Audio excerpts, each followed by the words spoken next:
Bonjour et bienvenue dans la chaîne J'apprends et je comprends. Aujourd'hui, on se retrouve pour une nouvelle vidéo de notre deuxième partie, de notre deuxième chapitre. Mais maintenant, ici, nous allons faire les calculs des réactions d'appui.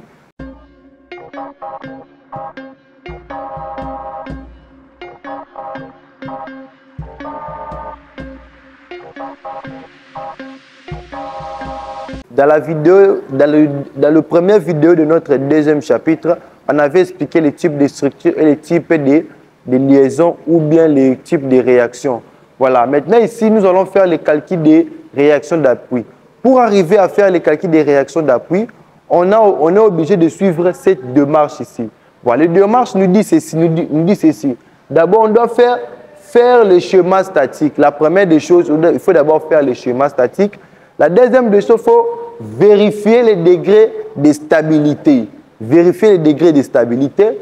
Et la troisième, appliquer le principe de Newton. Si vous suivez seulement cette procédure ici, vous allez très bien faire votre calcul des réactions d'appui. On fera beaucoup de vidéos avec beaucoup d'exercices, vraiment des exercices et des réactions d'appui pour que vous puissiez mieux comprendre. Je vais prendre d'abord ces deux exemples ici que nous allons illustrer pour conclure notre deuxième chapitre avant d'attaquer aux séances d'exercice. Vous expliquer comment on peut appliquer ces principes ici avec les deux exemples ici. Voilà. Avec notre premier exemple, qu'est-ce que nous allons faire? On nous dit ceci, faire le schéma statique. On va d'abord faire le schéma statique de notre structure ici. Je reprends, j'ai ma force qui est concentrée au milieu. Ici, je vois bien que j'ai un appui qui est comment? J'ai un appui double. Donc, j'aurai une réaction. Ça, c'est le point A, le point B, le point A. J'ai une réaction verticale au point A. Parce qu'avec l'appui double, on avait bien dit qu'il a deux réactions. J'ai une autre réaction horizontale au point A. Mais maintenant, ici, je remarque bien que j'ai une seule réaction. Donc, j'ai une réaction verticale au point B. Voilà, et j'ai le poids, ma force P, où j'ai des longueurs L sur 2, L sur 2. La deuxième des choses, toujours dans le schéma statique, je suis obligé de tracer De tracer d'abord l'essence de mon schéma. Ici, j'ai le sens par rapport à Y, j'ai par rapport à X. Je me dis ceci que toutes les forces qui vont agir de cette manière, ce seront des forces qui seront comment? Positives. Je viens de faire d'abord la première des choses. La deuxième des choses, vérifier les degrés de stabilité. Comment vérifier les degrés de stabilité à l'œil? On remarque bien que j'ai trois équations inconnues. Ça, ce sont les trois équations que je ne connais pas. Je connais ma force ici, mais je ne connais pas ces forces ici. Mais comment je vais faire? Avec les trois équations que je vois ici, j'aurai trois équations et j'aurai comment? J'ai trois équations plutôt. J'ai trois équations inconnues et j'aurai trois équations qui seront nulles. À la fin, quand je vois qu'elles seront nulles, ça veut dire que ma structure est isostatique ou hyperstatique. Troisièmement, appliquer le principe de Newton. Comment je vais appliquer le principe de Newton qui nous dit que la somme de toutes les forces extérieures, ça veut dire que la somme de toutes les forces par rapport à X doivent être égales à 0. Cela implique que je fais d'abord la somme de forces par rapport à X. J'ai qu'une seule force qui agisse par rapport à X. Donc, j'aurai RHA qui est égal à quoi? À 0. La somme des forces qui agissent par rapport à Y doit être égale à 0, ce qui implique quoi? Donc, remarquez bien que par rapport à mes axes que j'ai tracés ici, on voit bien que l'axe des Y qui est positif, ce sont des forces qui montent. L'axe des X qui font comme ce sont des axes de X.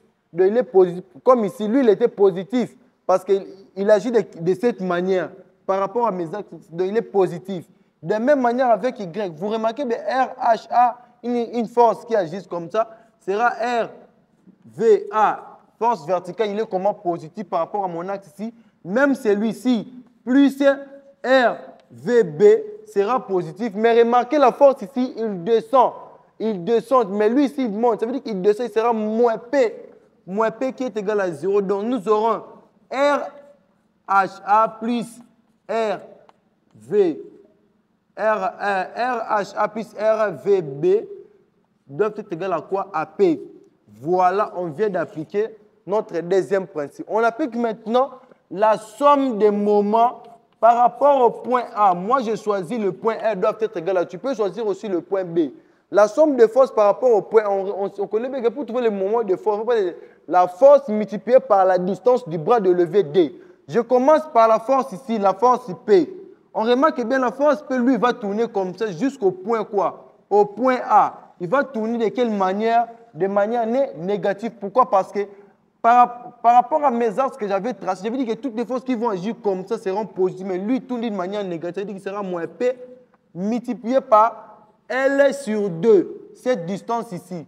On a encore une autre force, RVB.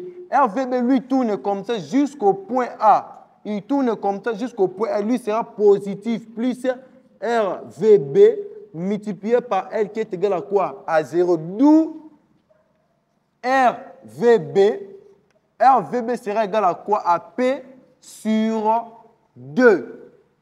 Parce que pourquoi RVB sera égal à P sur 2? Là, on vient de trouver RVB. Mais maintenant, pour trouver RVA, on va prendre uniquement cette équation ici, on les remplace dans l'équation 2. On remplace ici dans l'équation ici, en connaissant quoi? En connaissant RVB. Alors, si on remplace ici donc RVA sera égal à quoi? RVA sera égal à P sur D. Donc, nous aurons d'abord P moins P sur D. Voilà, on vient de trouver quoi? RVA. Mais maintenant, avec notre deuxième cas, comment on peut faire? Ici, c'est très facile et très court. On va d'abord calculer la somme des forces par rapport à X. D'abord, faire le schéma statique. Ne pas oublier toujours le principe. Tu fais d'abord le schéma statique. Ici, on aura quoi? Ici, on aura le moment qui est là, le moment au point A. On a une force RVA et on a une force RHA. Vous remarquez bien que nous aurons, comme avec le schéma statique, nous aurons trois forces. On fait la somme des forces par rapport à RX doivent être égales à 0. Donc, nous aurons RHA qui est positif sera égal à 0. Mais ici, regardez mon schéma que j'ai tracé. J'ai dit que toutes les forces qui vont agir de cette manière ici seront positives. Donc, toutes les forces qui vont tourner de cette manière seront positives. La somme de forces par rapport à Y doivent être égales à 0. Donc, qu'est-ce que nous aurons là-bas? Nous aurons RVA qui sera égal à quoi? À moins P. À moins P qui sort, ça veut dire P. On vient de trouver RVA. On calcule maintenant la somme de forces par rapport au point A. Par rapport au point, regardez, qu'est-ce que vous constatez? On a d'abord le moment. Le moment est une force ici. Regardez le moment, il tourne de quelle manière? Par rapport au point, il tourne d'une manière négative. Ça veut dire que le moment sera moins MA multiplié par P. P lui tourne comment? Positif par rapport à mon axe, par rapport à mes axes. Donc il sera plus P multiplié par L. Donc MA sera égal à quoi? À P sur L. Voilà comment on fait, on calcule, voilà comment on fait ou on calcule les réactions d'appui.